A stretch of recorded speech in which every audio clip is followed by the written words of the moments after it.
Atheists claim to be scientifically minded and often use the term scientific atheism to describe their ideology. Atheists are known to be militant, called militant atheism. Both terms are associated with Marx, Lenin, and the Soviet communist dictatorships in their violence towards Christianity and the Church. Scientific atheism has been an active process of creating an anti-church. Atheism has been historically, inherently anti-theist. Communists were required to spread the propaganda of atheism. See my previous videos on atheism for more about this. Today's atheists, who deny high and low to have nothing to do with communism, repeat exactly the same propaganda and use the same terms to describe their ideas. They're either ignorant, dishonest, or gaslighting you. How can a group use identical terms and propaganda to totalitarian, genocidal, atheist governments and then claim they're, different? This is Oxford Academic. Atheism and Science. This is an article that discusses scientific atheism. There are those who consider that the domain of science is restricted to some kind of physical world, whereas religion deals with the spiritual.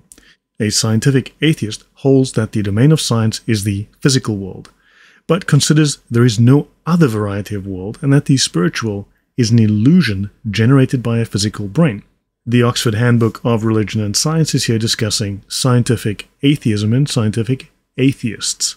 This is a search for scientific atheist on the Oxford Academic website. Outdoor Atheist Lecture organized by the Moscow House of Scientific Atheism. This is 1963, I believe. The attitude of a scientifically alert atheist.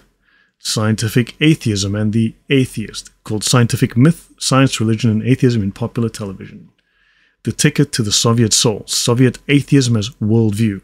Of course, atheists decry your idea that atheism is a worldview or an ideology. Sadly, academia thinks otherwise. Let's have a look here. Atheism should be understood as a cultural movement aimed at changing beliefs and advancing the scientific atheist worldview and the effectiveness of Soviet anti-religious propaganda was called scientific atheist propaganda.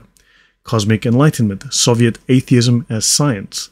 The science could deal the final blow to religion, and they speak of scientific atheist propaganda. Now, of course, I did mention earlier that Lenin and Marx and Stalin and so on, they all required that the communists would spread the quote-unquote propaganda of atheism. Let's look at this article from Universidad de Navarra, Spanish. They speak of scientific atheism, the reasons for scientific atheism. Scientific atheism considers that throughout history, believers turn to God whenever they are faced with a phenomenon they cannot explain or control. Scientific atheism, scientific atheism, scientific atheism, and so on and so on. And it says, ultimately, scientific atheism contradicts itself, because if it were true, it would not have to take the trouble to disprove an illusion. So that's a very interesting point, and there's a reason I bring this to your attention, this conclusion, because we're going to find this in another source. The Ticket to the Soviet Soul, Soviet Atheism as a Worldview, and they speak of the clash between the scientific and religious worldviews. Now, of course, atheists, again, will deny that they have a worldview, deny that they have an ideology, yet they will clash with you about your view of the world, as if their ideas have no consequences, no outcomes. This, of course, is ridiculous. Atheism is inconsistent with the scientific method, says prize-winning physicist. This is a fantastic article. I do recommend you read it. It is in Scientific American, and it is by Lee Billings on March 20th, 2019, and it's with Templeton Prize winner, theoretical physicist Marcelo Glaser, recipient of the 2019 Templeton Prize. Now to the main piece. This article is called Forced Secularization in Soviet Russia, Why an Atheistic Monopoly Failed. I will give you the highlights and a link to the article where you can download it. Under communism, the Russian religious landscape consisted mainly of two competitors, a severely repressed Russian Orthodox Church and a heavily promoted atheist alternative to religion called scientific atheism. Now, Richard Dawkins, Sam Harris, and others claim to be scientific atheists to promote scientific atheism, just like Marx, Lenin, Mao, Pol Pot, Stalin. How are they different if they are promoting exactly the same thing? If you are promoting scientific atheism and you are using exactly the same anti-Christian, anti-church, anti-religious propaganda that Mao did, that Lenin did, that Stalin did, if you're quoting exactly the same propaganda, how are you different to Mao, to Lenin, to Stalin, even to Hitler? Because you're mouthing the very same propaganda. Under these circumstances, one might expect a rapid spread of religious disbelief, but the intensity of atheist campaign originated from official mandate and not popular appeal. In turn, scientific atheism never inspired the Russian population and grew increasingly uninspired as Soviet officials created a monopoly church of scientific atheism in hopes of replacing persistent religious beliefs and practices. Atheists waged a 70-year war on religious belief in the Soviet Union. The Communist Party destroyed churches, mosques, and temples. It executed religious leaders. It flooded the schools and media with anti-religious propaganda, which is exactly what the atheist movement is doing today. It is flooding schools, universities, and media with anti-religious propaganda with its doctrine of atheism. It introduced a belief system called scientific atheism.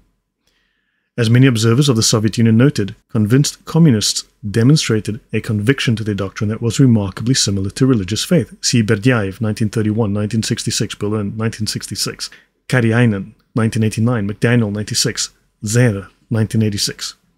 Scientific atheism, the official term for the Communist Party's philosophical worldview, posited the ultimate purpose of human existence, a moral code of conduct, and created a collection of atheistic rituals and ceremonies that mimicked religious ones. Now, you might start to see parallels with modern atheists. You know they have a philosophical worldview. You know they posit the ultimate purpose of human existence, and they believe they have a moral code of conduct. Soviet officials heavily promoted scientific atheism. The doctrine was taught in schools, advocated in the media, and emphatically propagandized. In lieu of church participation, of course, the atheists created their own organizations.